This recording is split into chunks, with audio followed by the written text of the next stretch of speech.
Season's greetings from Alex Keller over here. Hey, and season's greetings from Mike Harding. I have nothing. Season's greetings, everybody. It's hope you have a merry filmtastic voyage, even though it's November still.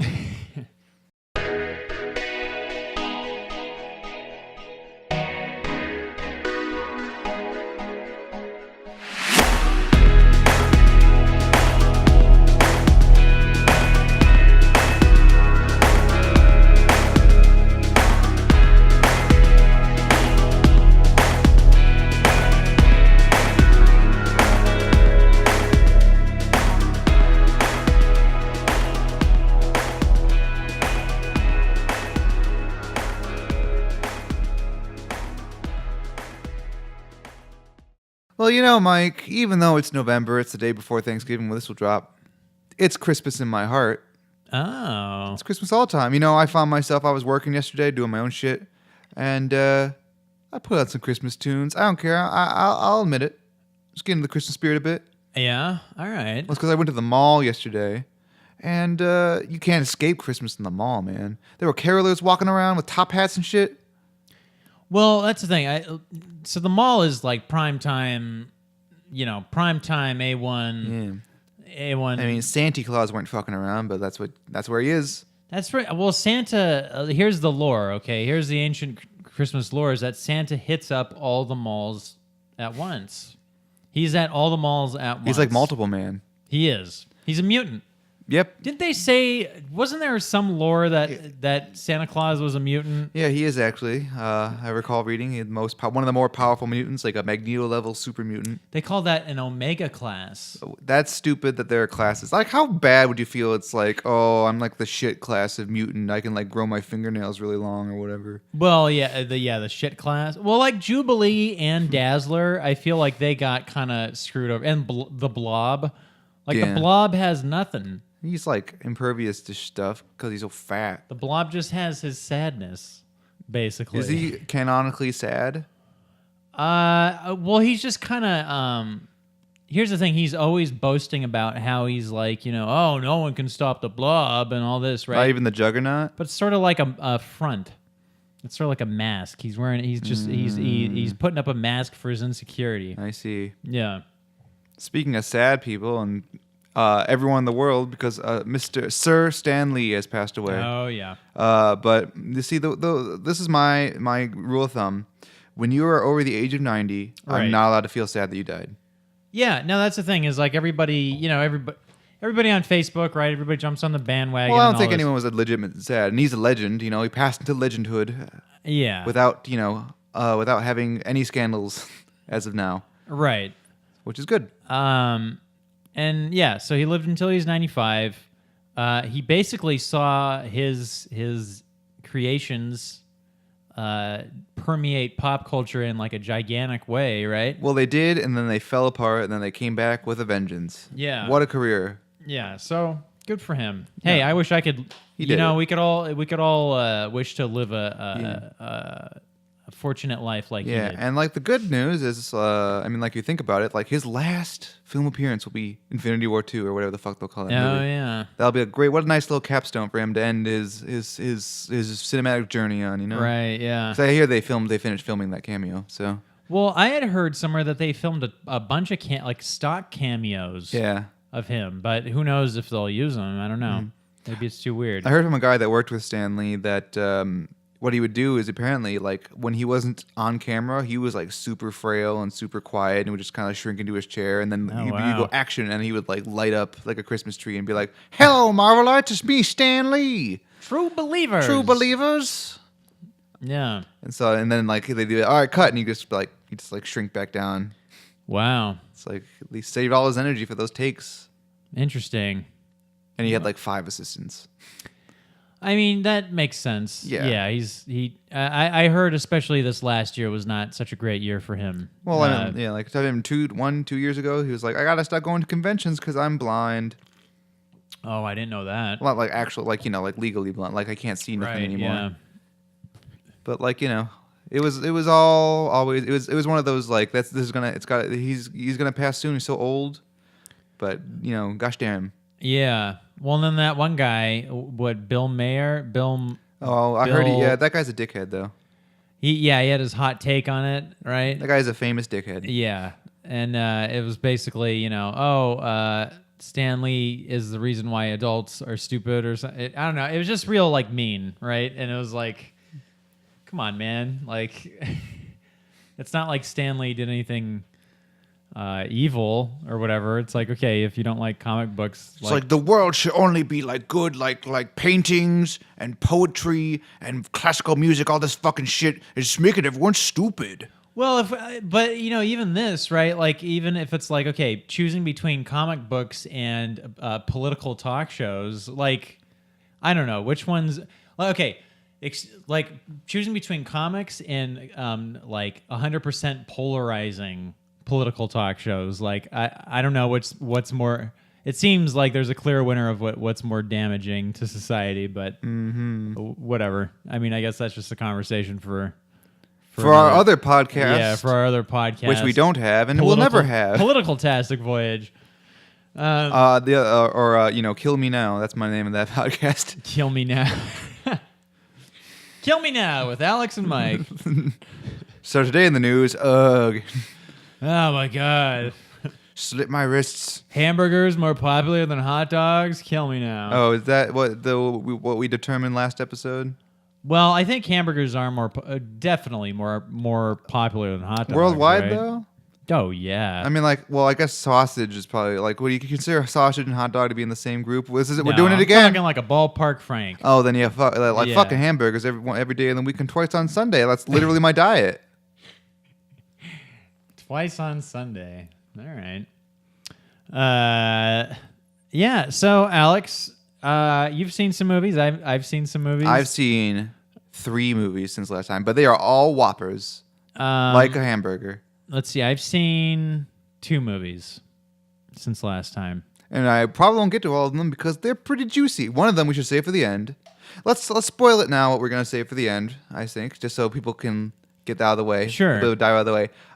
Fantastic Beasts, and who cares? That's the newest film in that series. We'll be talking about at the end, probably for some time. You could probably make a mini-sode out of it, but it's too late now. Fuck it. Yeah, let's just. I mean, there's so much to say about it, and I mean, whatever. Let's just kill some airtime with it, right? Yeah. But yeah, for now, let's see. So if we want to, there's lots of I feel like there's a ton of movie news I forgot about. Because we record this well past said movie news happens. I feel like one of those things that we always do where we say something and then the next day they are like, just kidding. This thing happened. I don't remember what it was. Right. Oh, well, speaking, me, Star Wars news. 2 big announcements for that. Really? First, they announced that Pedro Pascal is indeed the Mandalore, which is awesome. Oh yeah, that's right. That's super great. I love that guy. He's got a super heavy American accent, which is fun. Mm-hmm. Yeah. Because you think he's just so good in Game of Thrones, you think that's his natural accent. Nope. No. He's just got a super Peter Dinklage speaking Game of Thrones American accent. I'm just a regular American guy with my American accent. I am an American. Yeah, I'm happy that he's gonna play. He's gonna make a great Mandalorian. And then the other news is that Disney announced that, or Lucasfilm announced that Cassian Andor is getting his own television series for the streaming network that they're doing. Right. Him and K2SO fucking around doing all sorts of espionage. I didn't like his character. I liked that actor in the role. But his character was thinly written in the movie, I think, and I think that he's got there's a lot of room to explore the character more, but it still makes his turn in the movie. The problem is it won't make Rogue One any better because Rogue One doesn't make any sense because at the beginning of that movie he's a character that's this is who this character is, right? And then halfway through the movie he's just I'm not this character anymore because the script said I shouldn't be. To be honest, if I was to pick anybody from Rogue One to make a show out of, it would be those two But dudes. they're just hanging out on Jeddah, just being vagrants. Well, fuck yeah, though. I mean, one of them is all about the Force, and the other one is just a fun guy. You could do 20 years prior where they're hanging out in the Jedi Temple or the Temple of the Wills or whatever it's called, and maybe they're gay. Who knows?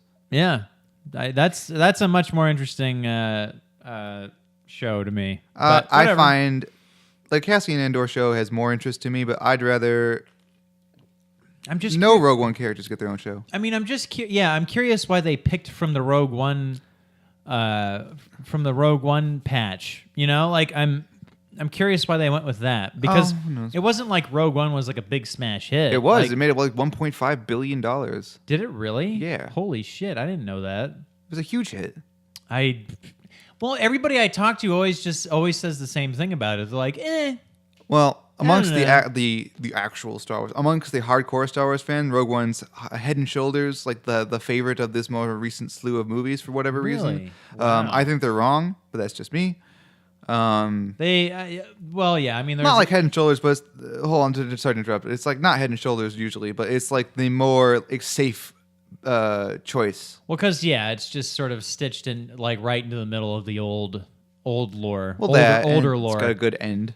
And like, which tricks you into thinking the whole movie's good, even though the whole movie is good. Tricks you into thinking the whole movie's great. Yeah. I mean, here's the thing. I haven't hated a new Star Wars movie yet, and that's great for me. Yep. That's a great thing for me. I haven't hated any of the new Star Wars content that's come out. I haven't read any of the books or comics. I haven't read many. I've read like 2 books and 2 comics. So right. And those were fine. So I read a Chewbacca comic and didn't like it. Oh, see, those one. Oh, okay, yeah. Was that? Oh, there's one. Yeah. There's a thing. There you go. Yeah. I should read the Darth Vader one though. I hear it's really good. I'd recommend the newer one actually, because there was the first Darth Vader one, which I read the first trade for and I thought it was okay. But there's like a new one which I read the first trade for also, which is like Darth Vader right after the events of Return of the Sith, Revenge of the Sith, and that's pretty cool because it shows how he like got his lightsaber and what the fuck he's doing, how he built his goddamn castle. Does it show how he eats? I assume he just eats, both him and Bane, and Immortan Joe. How do they eat? That's what those tubes are for. Well, but Bane doesn't have any of that. It's just like liquid butter. It's just like injected through those tubes. Yeah, it would have paid. It would have paid off for them to have one eating scene of Bane eating. It would not have, and it would have been a big waste of time. Even if it's just the back of his head and it's just like a fork and knife. Just to be like, okay, he's got the mask off, eating, and now we know he eats. Well, why? How come there wasn't a scene of Bane lifting weights? Why is he so muscular, huh? Why didn't they show it? That doesn't make sense. The character being muscular, you gotta show you how he got that muscle. That doesn't make any sense. Listen, for a very notoriously tactile universe like the Nolan Batman universe, I think it would have fit. You know what I mean? Like nope, I don't. They explain away how Batman made his suit and why he picked bats and that was the first movie and though. The Tumblr and they all didn't that. explain anything about the Joker though. It's like the exact opposite. Well, but here's the thing though. Does the Joker eat? How does the Joker eat? He has a mouth. Yeah, but he's got all that makeup and his scars. Does it hurt to eat? Well, and that's the thing. There's implications of practicality with the Joker, right? Implications. They're like, oh, he didn't drown in a Acme chemical lab spill. He just put some makeup on, right? So they're like, well, and then he got scars somehow instead of falling into a big vat of. It's not Acme. What is it? It's Ace Chemicals. Ace Chemicals. Yeah. So. But yeah, I mean, I don't even know what we're talking about. Okay, so Star Wars news. That's great. Mm-hmm. Any idea when we're getting some Episode 9 actions? Maybe a trailer or something? I'm almost 100% guarantee the trailer will come out next April at Celebration 2019. Okay. The title, if it follows The Last Jedi's pattern, will come out in January. Early January is probably when we get a title drop. So it's coming pretty soon. I don't think they've even finished filming, so... Yeah. That makes sense. Oh, and also, speaking of which, because I'm looking at the news right now, also they also announced that the Boba Fett film is 100% dead. Good. Good? Yes. No, it's fine. Now that they have this Mandalore TV show, it's like, oh, yeah, I'd much rather have that. As long as they have fucking bounty hunter action, that's all I give a shit about. I never Boba Fett's cool. I love Boba Fett. Obviously, he's one of my favorite side characters in Star Wars, but I just want some cool ass Western style fucking shoot and run, shooting magootin, whatever. Yeah. And Boba Fett can still appear in this one. It's only 7 years after Return of the Jedi, so he can show up as get Tamora Morrison to show up and just be like, ugh, I crawled my way out of that Sarlacc. See, that's I don't know what accent I'm doing. Oh, I mean, I'm from New Zealand. I crawled my way out of that Sarlacc pit. Okay, so Alex, Yeah. you know when you this is a famous line of yours, right? Where it's like, "Hey, movie, don't jack me off," right? Sometimes. Now, for me, one of those moments, if I was to see that in a movie, is Boba Fett either crawling out of the Sarlacc pit or mentioning that he crawled out of the Sarlacc pit. Well, fine. That's a movie jacking me off. He wouldn't crawl out. It'd be 7 years post Return of the Jedi. So he'd just be around. He'd just be like, "Yep, I'm Boba Fett." That's what I mean. Like the whole fact that he didn't die in the Sarlacc pit, that he like survived because he's such a badass, and crawled out and killed the Sarlacc pit, and then continued his adventures. That's a movie jacking me The off. problem is that like I want a Boba Fett movie so he can have his Vader hallway scene to do some cool shit. Make it pre that. Well, I'm saying there's a whole I don't universe care. Like, of possibilities. he doesn't need to come back. I'm just saying what I would have liked that movie for is for him to have some cool shit to do so it can finally be like, look, Boba Fett's cool. Yeah, see, stop making fun of me, everyone. You could easily make it like somewhere in between Empire Strikes Hey, maybe Back he'll show and up in Return of fucking the Jedi. Cassian Andor's fucking Palooza. That'd be great. You have all that time before Return of the Jedi, you could have Boba Fett doing all this cool, crazy shit. You can get Director Krennic to show up for a scene. That'd be fun. I mean, like, I don't know why. Who could they have show up? Ooh, they could get live action Grand Admiral Thrawn, played by Mad Mikkelsen's brother, because he voices him in the cartoon. Oh, okay. Yeah.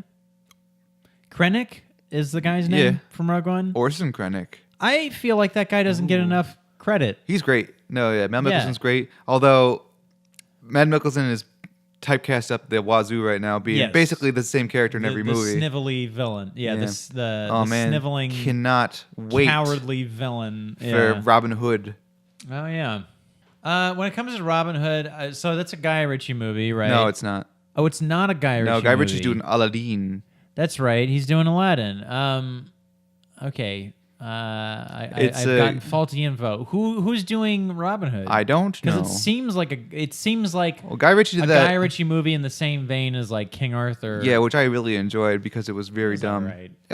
I liked it until like the last act, but I liked how I like how Guy Ritchie's editing is just like, cut this shit out. We don't need this filler. Let's get to it, which I really appreciate. Well, but that's the thing is, like, even with that, and I do like that. I'm a fan of that. But even with that, there was about a good 20 minutes of that movie that I felt they could have just but that was like the last with. 20 minutes for me.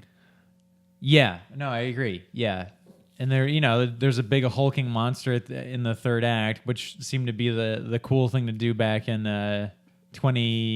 Like 2016. That's the cool thing to do all the time. It's never not been cool. Right.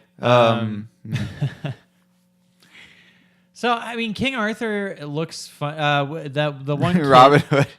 Sorry, yeah. Robin Hood looks fun. It has the guy from Kingsman. Mm-hmm. What's the guy's name? Taron Egerton. Okay, but he's coming out with him. He's going to be in another movie, he's which Rocket I'm Man. Really looking forward to, which is the Elton John movie Rocket Man, which looks like the biopic that we deserve. We'll see. I mean, it looks cool and fantastical, which I do appreciate, and I think Elton John is more open to letting people shit on him. Oh well, he's been very vocal about like his drug problems and all his debaucherous 70s 80s lifestyle. So yeah, I mean, I think it should be. Is it an R? Is it R? I don't know. Maybe.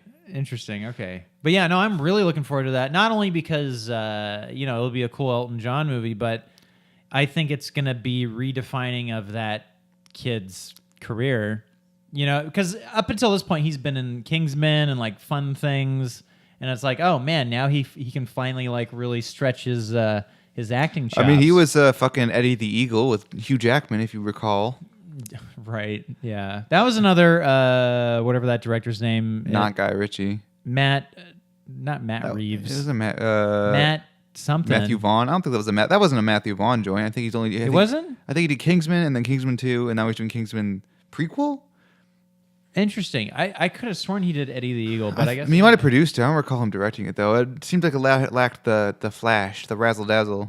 Okay. Anyways, but speaking of Robin Hood, something that bothers me, a cliche that's been bothering me more and more is, so you got this pseudo historical epic, right? It takes place in the past, and you got your pasty white guy hero, and he's gonna save the day. But it's like, oh no, I need a mentor. Who should show up? Yeah. But Jamie Foxx or Morgan Freeman, Right. Or it's that same fucking trope. Yeah. It's like, come on, guys. This is so like, I'm not opposed to having, African American actors be in these movies, because obviously I'd rather have them there than not. But it's like, why don't we make the whole cast black? Right, or just like switch the two, or set in modern day, or do something different. Dude, like Jamie Foxx as Robin Hood, I'd be down for that.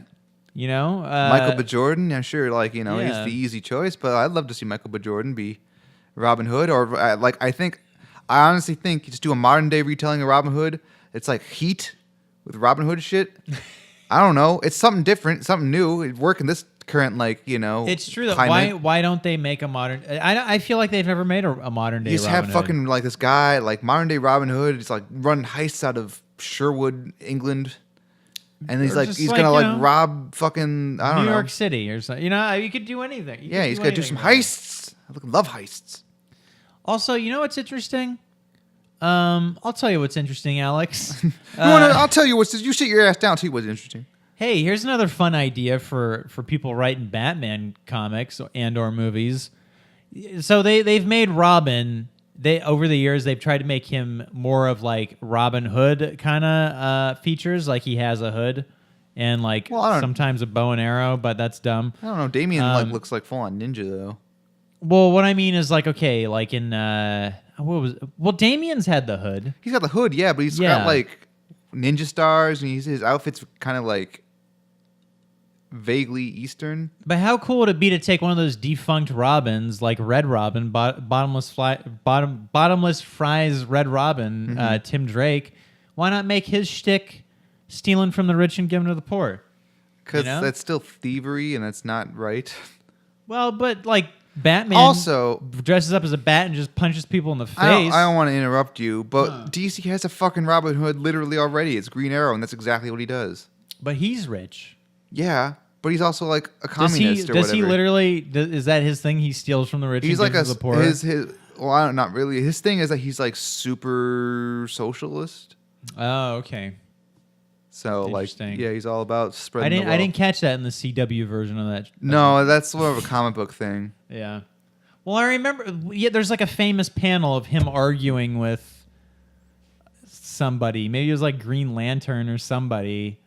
Some panel from the 70s where he's arguing about social justice or something. Yeah, there's also that famous panel where he's like, "Oh no, my ward's a fucking junkie," and there's Speedy shooting up. Oh right, yeah.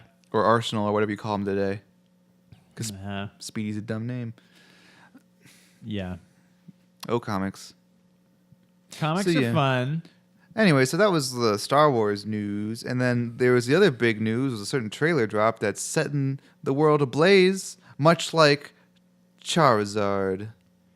Oh, God. Oh, I'm so excited for this. I had forgotten about it until I saw it. I'm like, oh yeah, that whole fucking thing.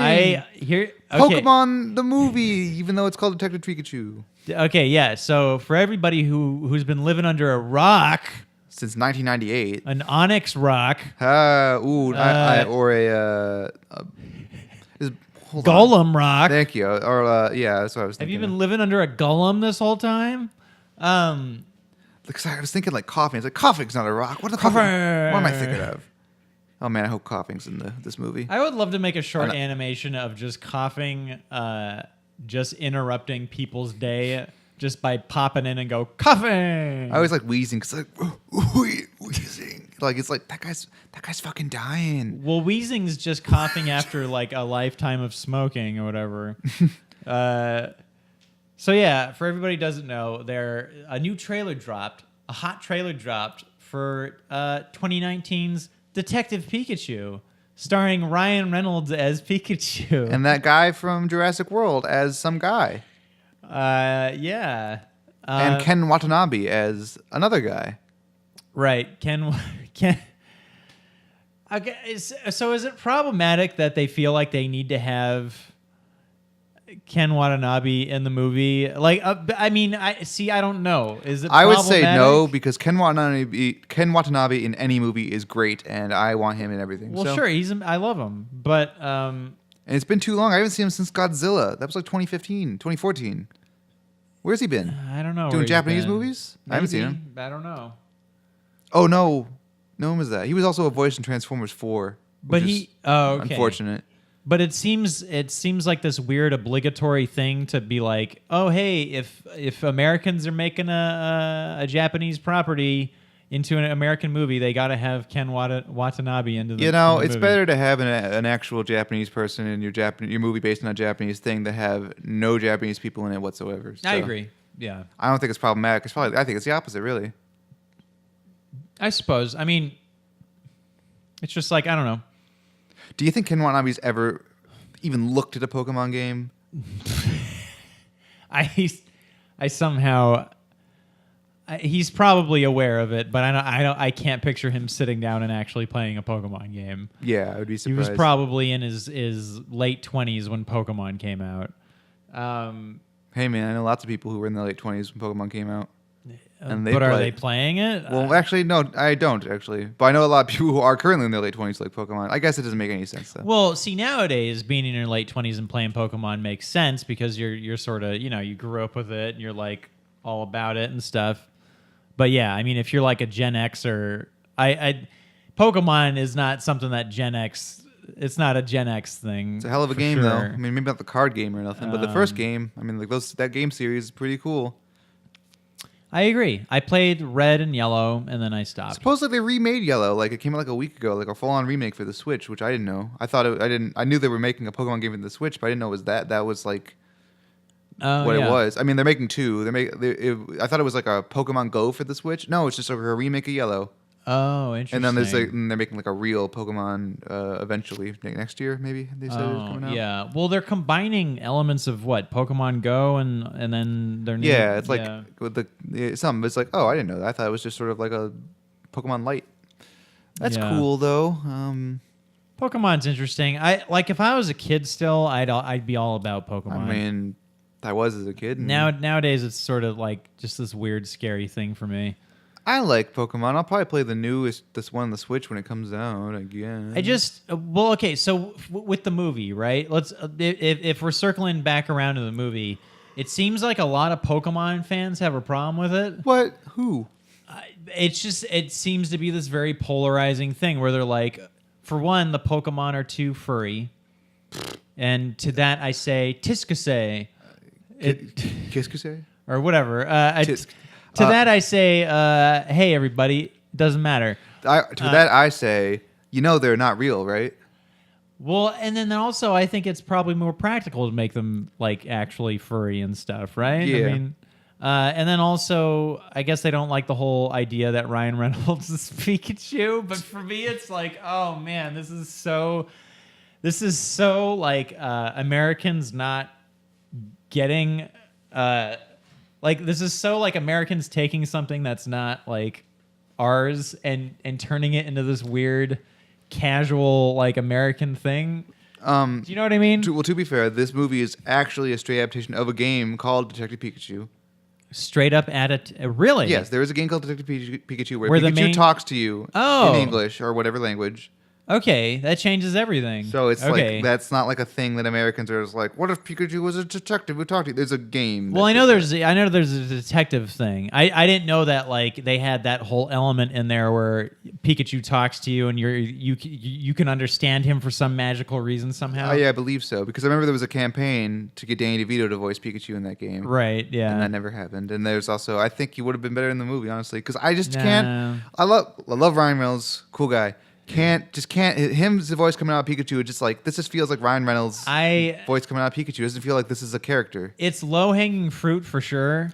For sure. Like Ryan Reynolds would not be my first choice, but Danny DeVito would also not be my first choice. No, I wouldn't either, but like I don't know. I think just like a no name voice like a If we're going with Always Sunny alumni, I would definitely either pick Charlie Day. Oh yeah. Or Glenn Howerton. The first person that popped in my head is Jon Snow. What's his face? Kit Harington. Yeah, Just Kit because it's like, Harington. I'm Pikachu. We got to solve this mystery. Just because it's so awkwardly like, okay, yeah, I don't know. get It's that. just kind of fun. Why not cast Stannis as Stannis Baratheon. I like that. I love that. Stannis Baratheon as Pikachu. Great. Excellent stuff. Listen, I'm gonna watch the shit out of that Oh, movie. of course I will. I mean, I still... Huh. Yeah. I mean, like, I like you, even though I haven't played a Pokemon game since the first one, and I still love Pokemon. I don't, you know. It's such a really, it's such a goofy, like it's so, it's so odd that they're going with this as the first live action Pokemon thing. But I think it's just great. I think it's so left field and odd, and I don't know. I really like it. I can see why they'd think that, though. It's like, we got to make a Pokemon movie. Pokemon Go is hot shit right now. We got to make a movie. Nintendo's finally letting the reins loose on their iron fist of their IPs. So we can't make a movie about like a Pokemon trainer, though. That's gonna take forever. Right? Yeah. And let's be honest, like a straight up Pokemon movie, I advocate that it just wouldn't be interesting enough. Quite honestly, Yeah. 2.5 hours of just going around having these animals fight each other, and the only goal of the main character is to just to be a master. I don't think it's enough. Yeah. So,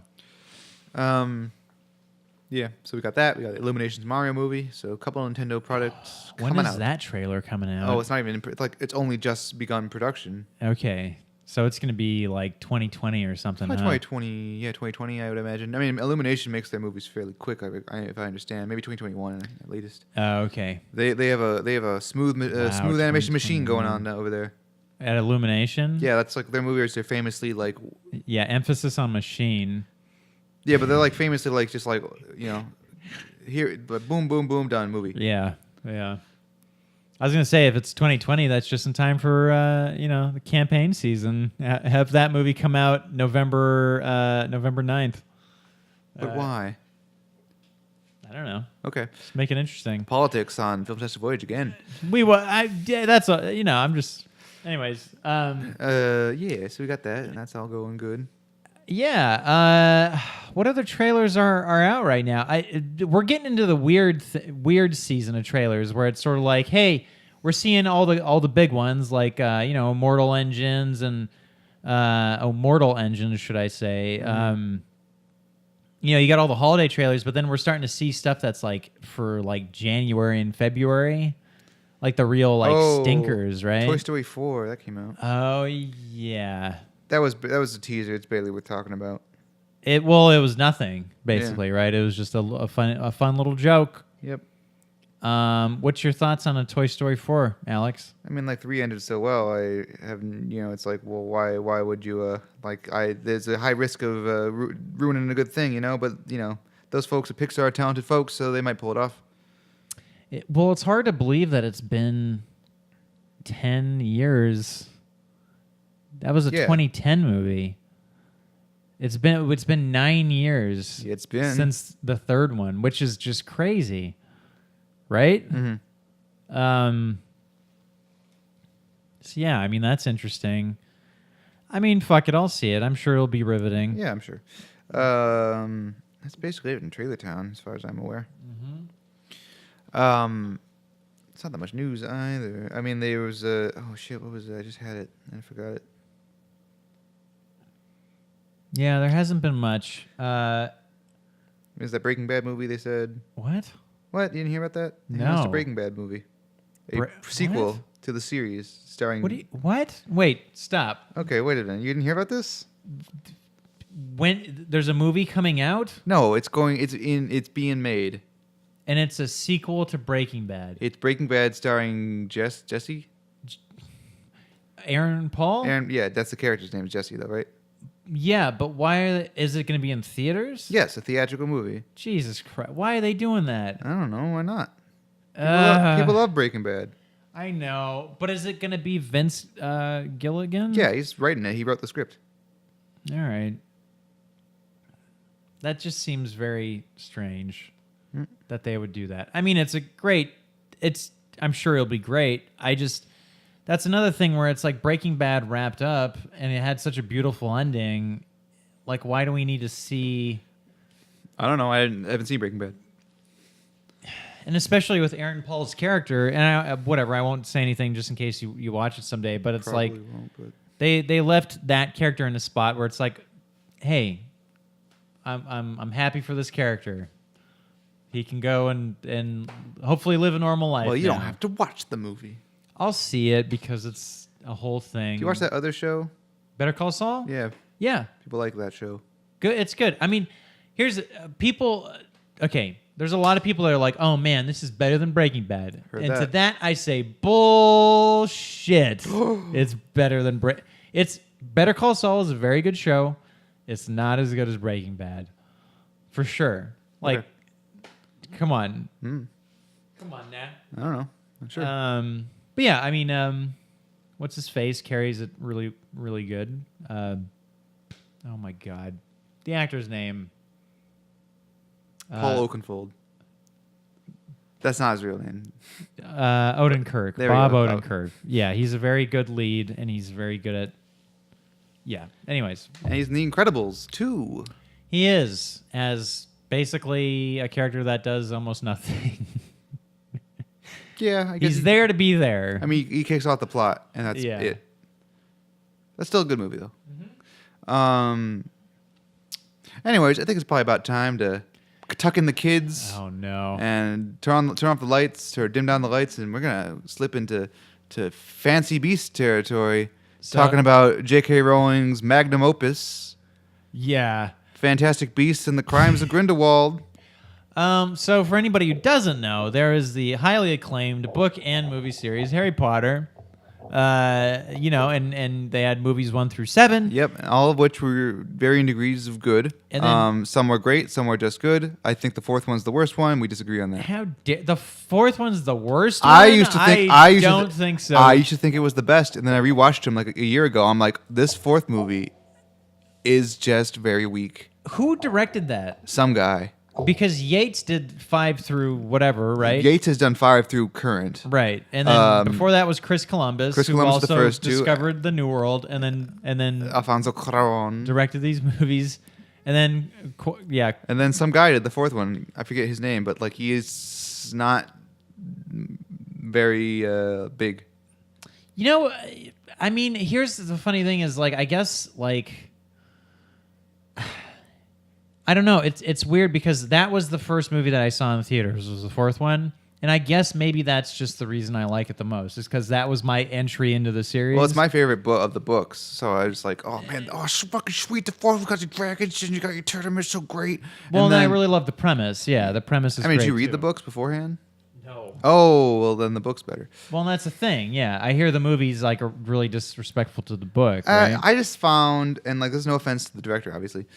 But I just found it to be sort of kind of poorly paced, and the acting, the performances were a step down from the third one. Like a lot of the acting was just sort of less good, I thought, from like the leads, and sort of the shots were a little more boring. The cinematography was more boring. Everything was just sort of like fine. Yeah. But compared to like the third one, which was like a huge step up from the first two, and like the fifth one, which was like a huge step up from the fourth, it's just a dip.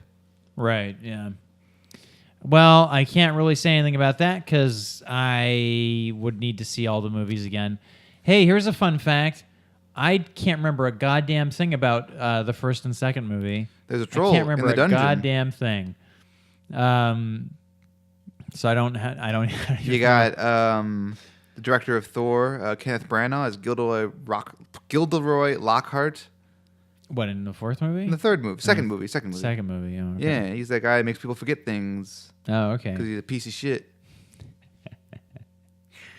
Okay, so anyways, they made these 7 movies. Of course, you know, Eight movies. That's right, 8 movies because the last one was a 2-parter. And of course, you know, gangbusters, right? It created this whole culture. Everybody's into Harry Potter.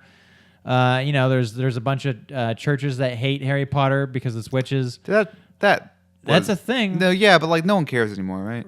I'm sure they're still out there. Well, I don't know. But so I get the impression, Alex, that, you know, hey, this thing's going, it's going, and they needed to just keep making it go, right? So they created the Wizarding World, which is now the MCU of Harry Potter. The Lucasfilm of Harry Potter, I guess. Yeah, where we're free to roam to these different prequels and sequels and spin-offs and all this. And with mixed reception. I mean, there was that weird like screenplay, or I guess rather just like a live play. Yeah, of a Broadway play. Harry Potter and the whatever. Yeah, I've heard that the play itself is pretty gosh damn great, but the actual like words on page, the story is pretty fucking stupid. Okay. That's what I've heard from people. Right. Their words, not mine. And it's Harry Potter older, right? It's Harry Potter's son. Oh, Harry Potter's son. Doing what from... This is people describing it to me. I don't really know what it's about. Doing bad fan fiction. Gotcha. Where like Voldemort had a daughter, the secret... What? You know, it's like, okay. Well, and this is the thing, is this is all J.K. Rowling, right? Yeah, so it's all canon. Yeah, it's all canon. And then did she write the screenplay? She wrote the screenplay for both of these. Both new of movies, these. and okay. Assuming the three to come also. So let's rewind the clock back to 2016, Alex, because that was Fancy Beasts #1, and we probably even talked about it on this podcast. Do we have a show back then? Yeah, we did. Yeah. So for me personally, I thought it was just okay. Yeah. There was no... My whole thing with Harry Potter is, like, I think the whole novelty of it and just a really good framing device is, hey, these are wizards learning to be wizards at, like, some private school. So, like, you know, every book or every movie is a school year. Yeah. Now, Fancy Beasts is, instead of wizards going to school, it's just wizards. But it's also cool, though. It's cool to see the world of adults doing adult shit. You would think. In the 1920s. You would think. Scooby-Doo-Dap-da-Doo.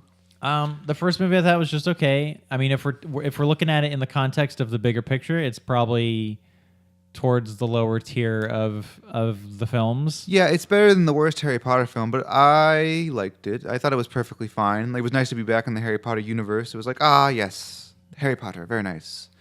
But yeah, as a movie, I thought it was just totally functional and nothing more. And then I also thought that replacing Colin Farrell with Johnny Depp last minute at the end of the first movie was a mistake. Yep. And we can get into that with the second movie, because I still think it's a mistake to replace Colin Farrell with Johnny Depp. I thought it was less of a mistake, but we'll get into that. Okay. I'll give my general impressions of the movie first. The movie-going experience, I very much enjoyed it. It was like a warm blanket of a movie. I was just like sitting there, just being like, it was like, just watch all these colorful colors just wash over me. I don't give a fuck about what's happening right now. How nice, perfect, exactly what I was looking for. But it's also kind of a bit of a I don't want to be harsh, but kind of a huge mess. Yes, okay, so this is Fantastic Beasts: The Crimes of Grindelwald. Mm-hmm. And yes, I agree. This movie was a hot mess. The person I saw it with, and I'm not going to name names, who's a big Harry Potter fan, described it as, quote, a baffling failure. That's very similar to the folks that I saw it with that are also huge Harry Potter fans. Now, I'm a pretty casual fan, Alex. I've only read one of the books, which is the first one. I read 6.5. And it was sort of a paint-by-numbers kids book, the first Harry Potter book. A very well done paint-by-numbers kids book. Yeah, it was great. It was excellent. Paint-by-numbers. I think it's very creative. It was excellent. I mean... But it was a very paint-by-numbers kid. Like, it was just very, like, kid going to school, kid runs into, like, something, and then kid conquers it. And it's kind of like, you could say it's like just a general story. Yeah. That happens in, like, everything. But it wasn't color, like, it wasn't very, like, nuanced writing is what I'm saying. Well, but that's aside from the point. It's kind of, it's not, you're not going to Harry Potter looking for Tolkien, you know? Well, sure. But I guess what I'm saying is I'm sure by the time you get to book 7, it's just amazing, right? But anyways, I'm a casual Harry Potter fan. I've only read one book. And seeing this on the screen, I'm like, I don't get this reference. I don't get that reference. Yeah, I don't get this reference. There's a lot of that. There's a lot of Harry Potter Easter eggs that I didn't understand or appreciate. And then the actual plot of this movie just didn't make a ton of sense. This movie, and I don't want to be mean, but I'm gonna have to be. Sure. This movie felt to me like it went full prequel, like full Star Wars prequel, Yeah. where half the movie was like, "Hey, you remember this thing, huh?" Yeah. Huh? And like me, more casual, less casual Harry Potter fan than you, more serious, but even then, still super casual. Got half of the references, maybe a little more, and some of them are like, haha, I get that, but some are really confusing. And I feel like a lot of the things were like, I feel like Warner Brothers, David Yates, J.K. Rowling, etc. I don't know who were like, oh man, fans are gonna flip their fucking shit at this, and like nobody cares. We're going full spoilers, obviously. So the end, Sure. spoilers to everyone. Starting from now, you've been warned. At the end, they're like, oh man, hey Credence or whatever your name is. Guess what? You're fucking Dumbledore, Mr. Dumbledore's brother. I didn't even understand a lick of that. And I bet they were like, oh man, people are gonna be so fucking crazy about this, and like everyone I know who saw it was just like, that's fucking stupid. Well, because it's not even a twist. It's just like this thing out of nowhere that they just sort of tacked on. You know, it would have been great.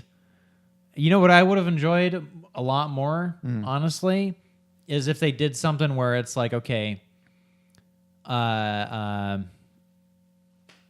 guy that played Dumbledore. Jude Law, yeah, I'm sorry. So Jude Law is Dumbledore in this, right? maybe. Who wants to know? Well, yeah, but he is. He's our beloved Dumbledore in this movie. You know what I would have loved is you still have the twist with the brother, but hey, why don't we just refer to Jude Law's Dumbledore as Dumbledore, and then you find out that this crazy kid, Flash kid, he's the actual Dumbledore that we find out later on would be. But I'm just saying that would have been more interesting to me than that would have been so much worse. The twist of oh hey, you got a secret brother that's never been like referred to at all in any book or series or whatever. It's just it's kind of contrived.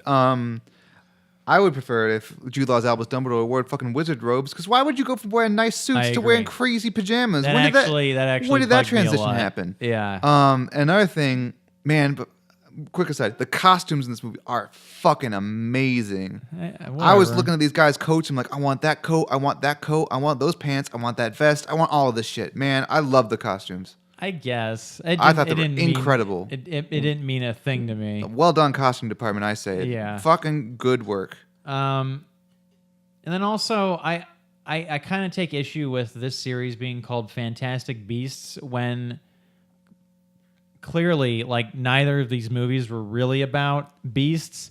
Like, there's like little like side plots of, oh, there's a beast, catch it. But like, the big picture of it is like we're not. There's nothing about fantastic. Like, we're not front and center with the Fantastic Beasts.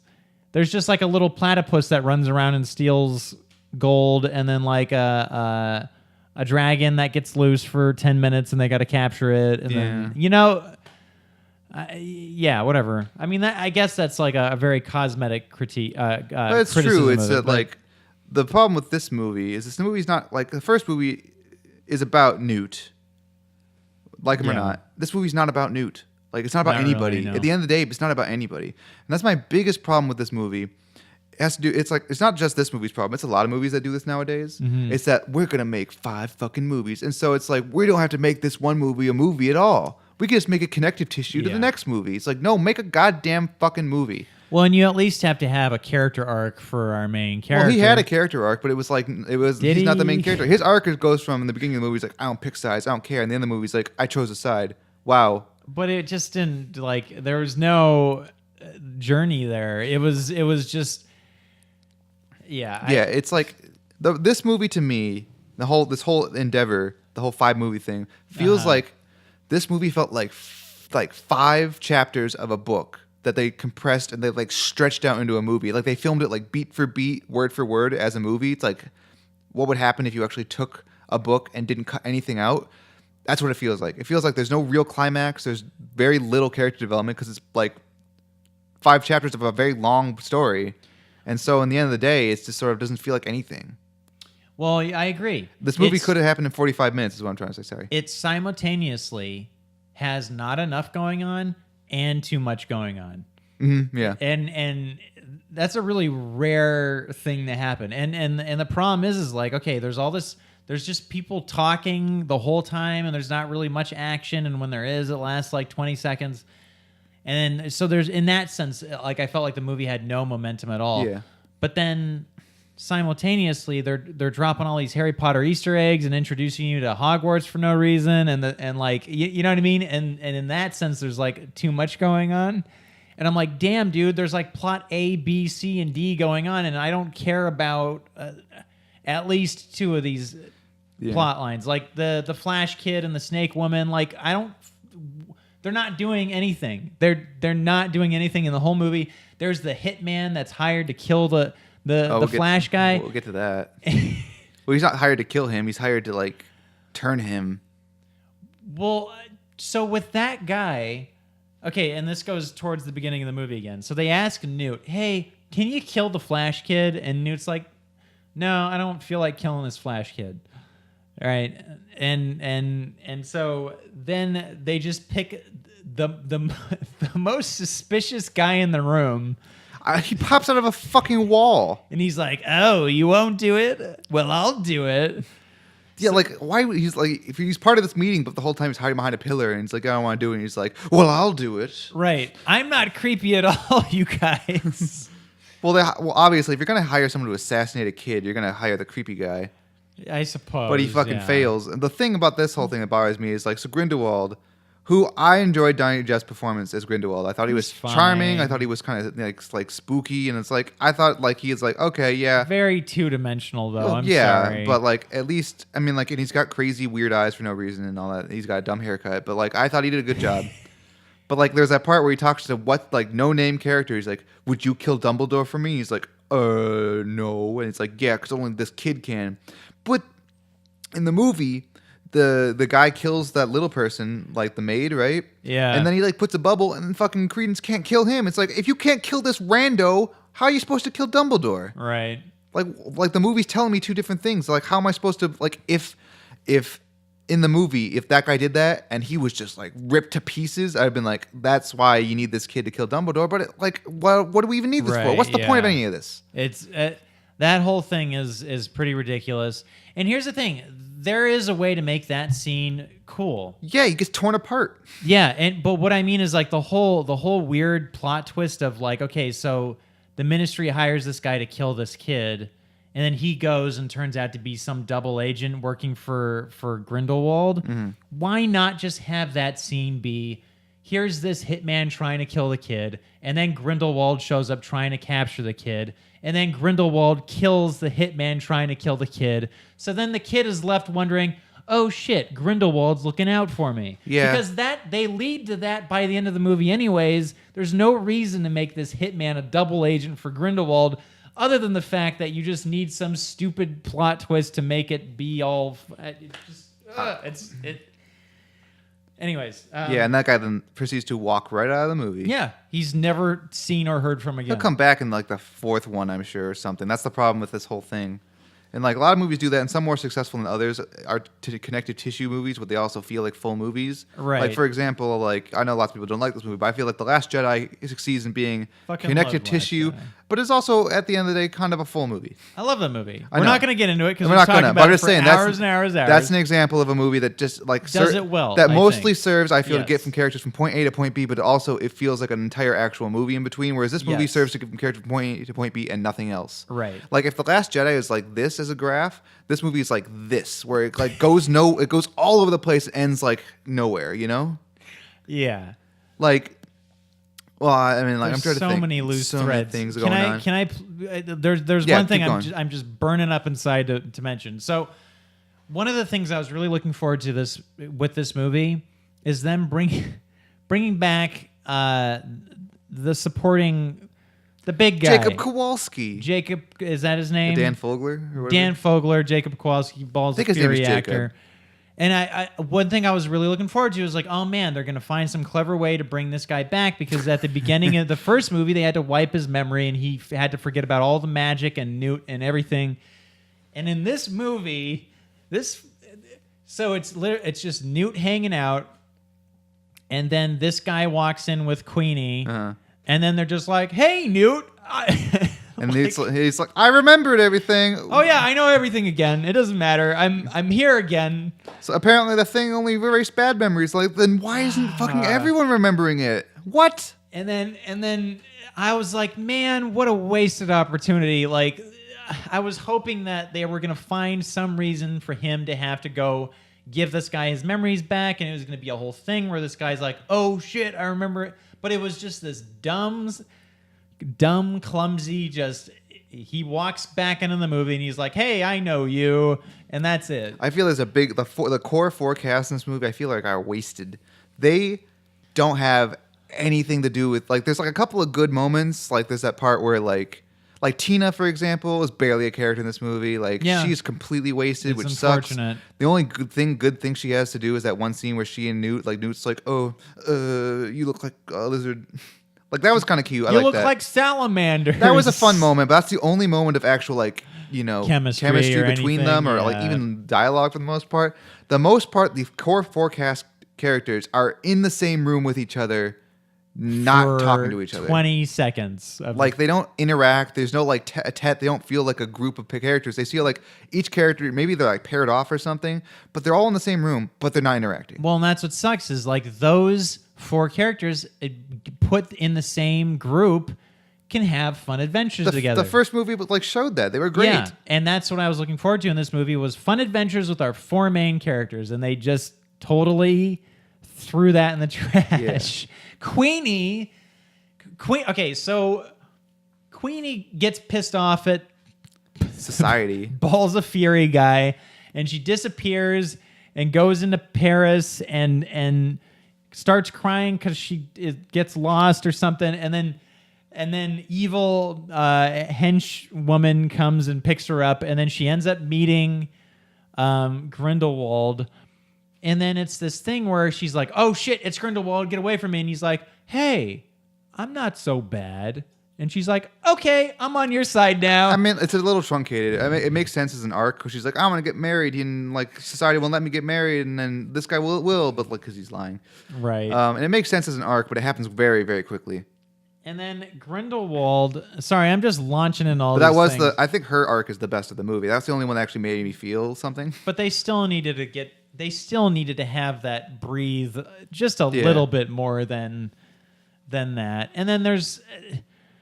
I'm just going down the list. So Grindelwald, I agree, has the potential to be a compelling villain, but they any opportunity they had with that, they sort of kind of doubled down on it, which is unfortunate. He kind of stands around. I did like his speech at the end, and like his like magical display with the blue fire was pretty cool. But see that. But that shouldn't be a climax. That's like a thing that happens. But that's the climax of the movie, which makes it so weak. But the unfortunate thing is that speech should have been how he actually felt. That too. And they, it's sort of like they're like, all right, let's just give my followers a show. Let's put on a show and then have them leave. And then now I'm bad again. And I'm like, fuck, dude, don't. Like, he gives this really compelling speech about, hey, I don't hate Muggles. They're just different. And like World War II is going to happen if we don't, take over and all this stuff. And I'm like, oh, this is actually kind of really interesting. And this like is like a great moment in this movie. And then he's like, okay, now go. And then and then all the wizards poof out. And then he just starts fucking killing people like an asshole. Yeah. And then it's like all for naught. And I'm like, yeah. Man, whatever. I like the ministry's plan there was like, let's just go right into the middle of this group of people and see what happens. Yeah. It's like, why? Like, you had the perimeter. You had everything surrounded. It's like, let's just make ourselves targets. Right. Okay, good move there, fellas. Lita Lestrange, I liked her. I think Zoe Kravitz was the actress. Right, I liked her performance. Kravitz. I liked her character. She had the most dimension of any character, but she has the most redonkulous plot in this movie.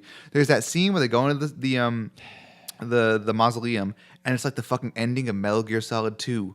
Like, characters are like, no, this, well, actually this, well, actually this. And it's like for like 10 and like 15 minutes later, I'm like, holy fuck. What? Like, I understood what they were saying, but they're like, this was not a good way of going about doing this. Because where they're talking about oh, she didn't kill him, then she did, and then this is why she killed him. You know what you do? This is why, like, speaking of The Last Jedi, you have your little fucking Rashomon thing where you have one character being like, this is the score, this is how the playing field is, and then later in the movie you have someone come back, it's like, actually, it's this way. Right. You should have had, you know, the one guy whose name I can't remember with the hat, been like, you know, fucking Mr. Lestrange stole my mother, and then you know, and that thing, and then like that's who this guy is, and like that's why I got to kill him, and that happens like, you know, 45 minutes into the movie or whatever, right? And then like, and then you know, at that one scene, then you could have Lita Lestrange do her whole thing, and it's like, oh, cool, but both of them at the same time is such an information dump, it's ridiculous. It was confusing and also unnecessary. And I'll be honest, like Zoe Kravitz's character, it's sort of like we were watching all this exposition with her for something that I didn't even felt mattered it at doesn't. all. Well, because in the end of the day, it doesn't matter, basically. Right. Like it had nothing to do with the main plot that was like going on, like unfolding before our eyes, like with Grindelwald and any of that. Like what did we need to know any of that for? Right? Yeah, well, I mean, like, because Grindelwald knows the truth the whole time for whatever reason, but or is it the truth? It doesn't matter. But like the thing about that, like if you're Credence in his perspective, he's like, who am I? Am I nobody? And then that 10, 15-minute thing happens, and at the end of that, we learn that Credence is nobody. Yeah, because he switched it. He was swapped out. Like baby swaps. He became somebody, and then it was and that was Control Z'd at that point, and then he became nobody again. And then later at the end of the movie, he was like, well, actually, that nobody was somebody. It's like, quit it, stop it. So we're supposed to believe that some random baby on a boat is magically a Dumbledore. Like that's a big coincidence that Dumbledore's brother is some random baby on a boat. Yeah, Dumbledore's second brother. And also, this is not explained in the movie, or if it was, I didn't catch it. So Lita Lestrange and little baby and the servant are sent to America. ... question mark. Credence is like taken over by Christians. Right, yeah. Like, what the hell? Like, so, like, Lita Lestrange was sent to America just to come back to go to Hogwarts. Like, what? Yeah, I don't get it. Is the point of this? I don't get it. And another thing thinking about the movie is it feels like in these two movies especially, and especially this one, you know, in like the Harry Potter series and the books that you haven't read especially, like the Wizarding World's like in the shadows. It's like, ooh, secret, ooh. And this one, they're fucking blowing up like all of Paris and nobody gives a shit. I have a huge... Okay, so yeah, there's two standout scenes with that. One, there's like the lion serpent. Oh yeah, I forgot about that one. Running amok through Paris, and I'm assuming it's like our Paris, not the wizard Paris, right? It's human Paris. So then there's like nobody. Yeah, there's nobody. Nobody cares. There's nothing. There's no reaction from people in Paris that this thing is happening. Right? Yeah, and then the second thing for me was then there's the part, I don't know if you're going to mention this, with the fucking tarps. Yeah, like what the fuck? There's tarps everywhere, all over Paris, and no one cares. You have to have a shot where like a wizard's like, what? Right, and then like a normal person's like walking down the street just being like. That. There was no shot of that, but you need that. You need that shot. You have to establish that they can't see it, but they don't. I mean, there might have been that shot, but it was very subtle. You need like a really obvious, like two people walking on the road. One sees it, one does not. That's how you get it. Right. And also that person's like wearing a funny hat or something, so you know they're a wizard. Yeah. And then there's the last scene where they blow up an entire graveyard in Paris and no one gives a shit. Because in the first movie they destroyed New York, but there's like that whatever Deus Ex Eagle where they like everyone's minds are erased, but I guess not very well. In this one, there's a huge fireball. It's like, you're doing a bad job of hiding your shit, Wizarding World. Yeah, it didn't make any sense. Mm-hmm. What else about this movie? Well, I'll say some things I liked. Sure. That little kid that played Newt, he was great. Really great. He was great. Jude Law was great also. I don't know. I mean, he didn't have much to do, but he's got charisma. Like, listen, I like Jude Law. Jude Law's a great actor, but what about him in this movie reminded you of Dumbledore? Well, he just had that charm, really. It's just like all you need is just that sort of natural, just like, yeah, I like this guy. But there was no likeness. What I mean is there was no likeness to Dumbledore, other than he was growing his beard, I guess. He had a nice beard. Right? But like I was picturing like, oh, maybe he'd play this off like Gambone, right? Gambon. I mean, he could. Gambon. Yeah. But he didn't. I He don't was know. just Jude Law. He was just charismatic Jude Law, and that's fine. That was fun. Oh, I was reading today actually that apparently this movie kind of gets some stuff wrong about Professor McGonagall because she's in those flashbacks, right? But she would be -8 years old at that time, according to the books. Oh, So it's like, yeah. ooh, hope someone got fired for that blunder. Just kidding, obviously. That's a Simpsons quote, for those who don't know. But I wonder, that raises the question, are these movies their own self-contained universe, or are they supposed to be the books brought to life? What do you mean? Like, is this Oh. movie, is this movie series their own canon, or are they canon with the books? Because like that doesn't make sense if Professor McGonagall is teaching at Hogwarts when in the books she started teaching in like the mid-60s or mid-50s. Well, here's the thing. I always feel like books are their own canon and movies are their own separate canon. If Yeah. we're talking adaptations, yeah, for sure.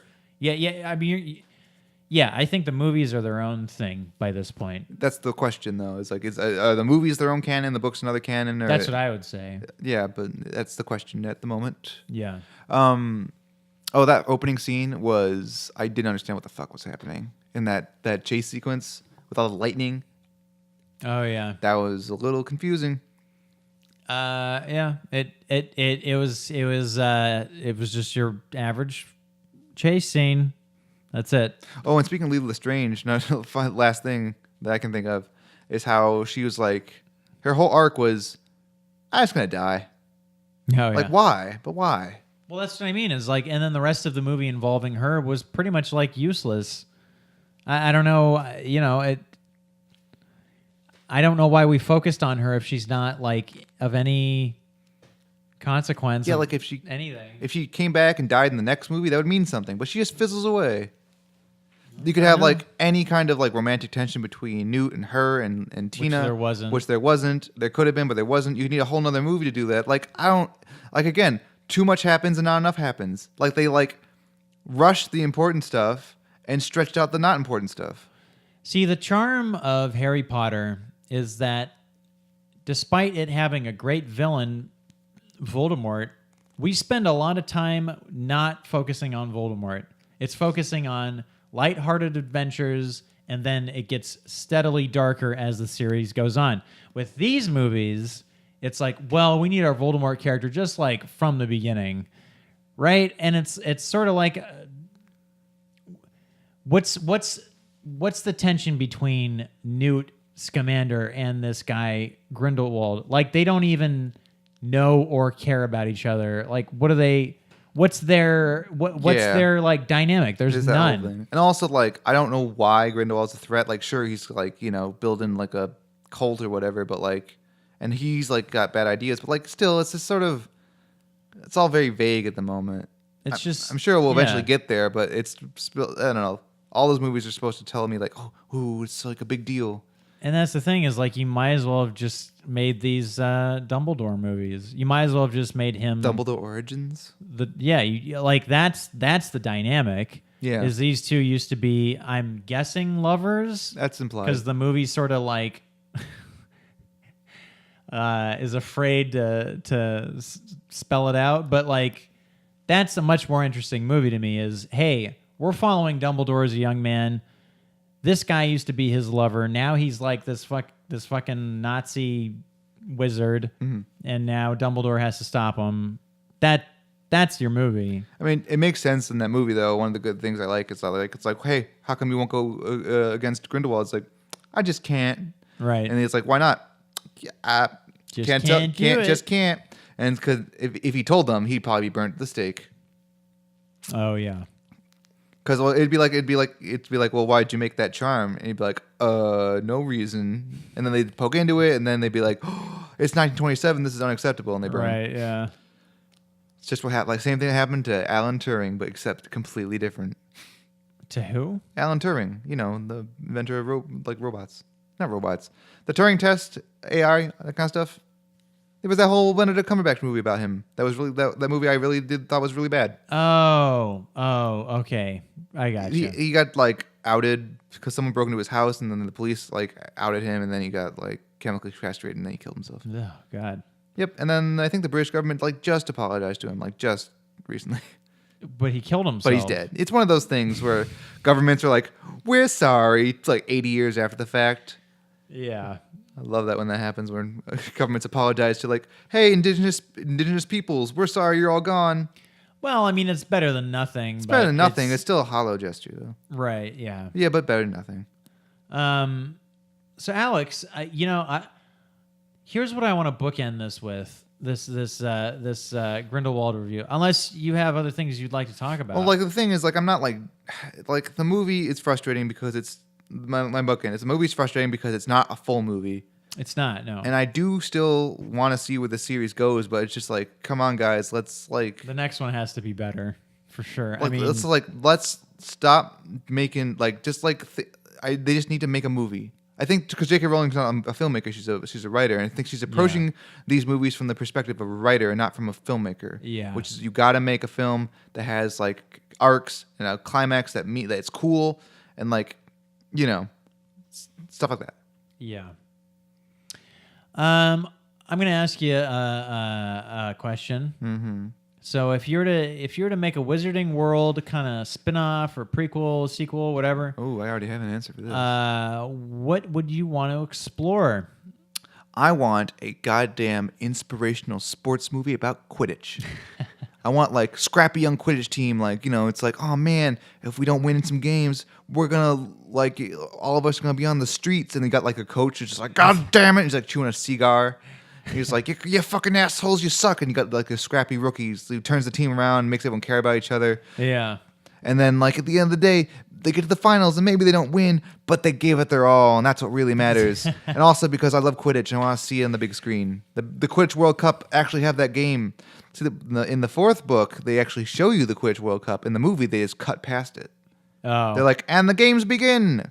Smash cut to the game's ended. Yeah, I mean, here's the thing. Like, we had already spent, 3 movies with Quidditch stuff? Like, I'm not blaming the movie for it. Right. It's a cut that needed to happen. But I'm saying you want to see that now is our chance. Much like Boba Fett, you want to see him do some stuff. You want to see that Quidditch World Cup in action, man. Yeah. And also maybe set it present day where it's like, oh, Voldemort's long dead. Things are hunky-dory again. What's the Wizarding World like right now? Right. That'd be nice. Instead of, keep going back and back and back as that whole Star Wars prequel thing where it's like we can, like now they're finally jumping forward.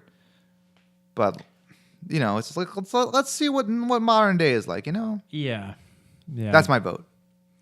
Yeah, I'd be down with those things. I think for me, because Harry Potter technically takes place, in the 90s? Yeah. It's, so what I'm thinking is, why don't we go across the pond in the 90s to the American school? So you have kids, they're listening to stuff like Offspring and Dishwalla. They probably listen to like the Hoots or whatever fucking Harry Hootie Potter. and the Blowfish. Oh, but it's just these scrappy, rambunctious, very American kids, just like, and it may be like maybe the American schools kind of like they have less of a budget, so it's more like a overcrowded, like, crappy American school. Yeah, it'd probably be like I imagine it looking more like a Harvard, like some sort of like super ultra preppy American school, like one of those types. But we're just following these wily kids, and I'd like that. Yeah. It's like a Southern California, maybe even like a Southern California branch of the Wizarding schools. I recall hearing that the American school is on the East Coast, but that might be completely false. But it would make sense though, just historically. Listen, West Coast for life. All right, I'm saying make it California. All right. It's an interesting question though. It's like, were they even aware of what was going on in Britain in the 90s? I don't know. And the other thing I wanted to see, because they kind of like mentioned in this current Fantastic Beasts movie, like, oh, that's like a Japanese fish monster, and it's like, I want to go to Japan. What's the Wizarding World in Japan look like? Yeah, or are they not wizards? Are they sorcerers in Japan because of the subtle racism? But yeah, I would love to explore more schools. I think that's my vote. Is let's see some other academia. Yeah. Are there wizards in South America? Are there wizards in Africa? I want to know. Yeah. Or like maybe there's like a wizard police. or like wizard detective. Right? A wizard's been murdered by another wizard. We need this guy to come in and solve the case. An horror. See, I think that's the thing I've always wanted. Like, I want the Harry Potter world to become of all the things that have happened since Star Wars, Harry Potter is like the most Star Wars thing. Sure. But it doesn't take advantage of its position. It's like, I want to see fucking comic books, spin-off shit, whatever. I think it's because it originated as a book, makes it a little more sacred, maybe. Right, yeah. But I want to see the corners of this world filled in by folks. You can have J.K. Rowling or someone and be in give the stamp of approval so everything's canon or whatever. There's so many expanded adventures with Harry Potter and Hermione and Ron for the schools that you could do comics with. Well, not for them. You don't have to have them characters. Just have a character in a school, and it can be taking place concurrently or a different time period. There's so much there, and I feel like it'd be cool to have that world explored.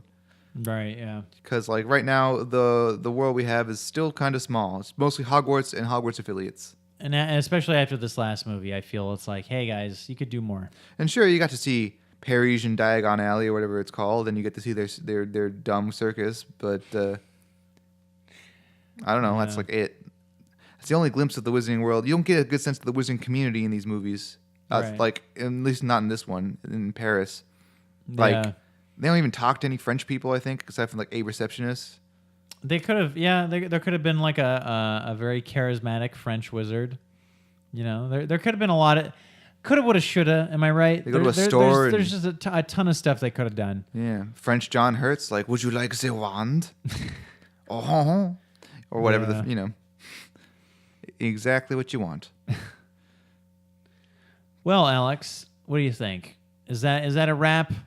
That's a hard cut. Yeah. So I wouldn't. Yeah. I wouldn't. I think I probably would not recommend. There are other movies to see. I wouldn't recommend it at the moment either. And if I came across as too mean, I apologize. And I want to say at the very end, it's a beautiful looking movie. Lots of colors. Lots of really, really good special effects.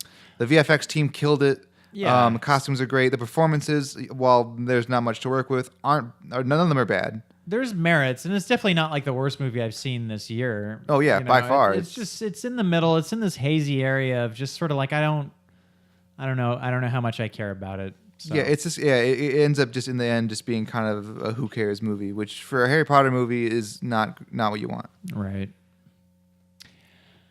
Well, until next time, if you want to let us know what your favorite Harry Potter book is and why Mike's wrong about that fourth movie, you can reach us at filmtasticvoyage.com, filmtasticvoyage@gmail.com, Filmtastic Voyage on Facebook, or Filmtastic Voyage on YouTube.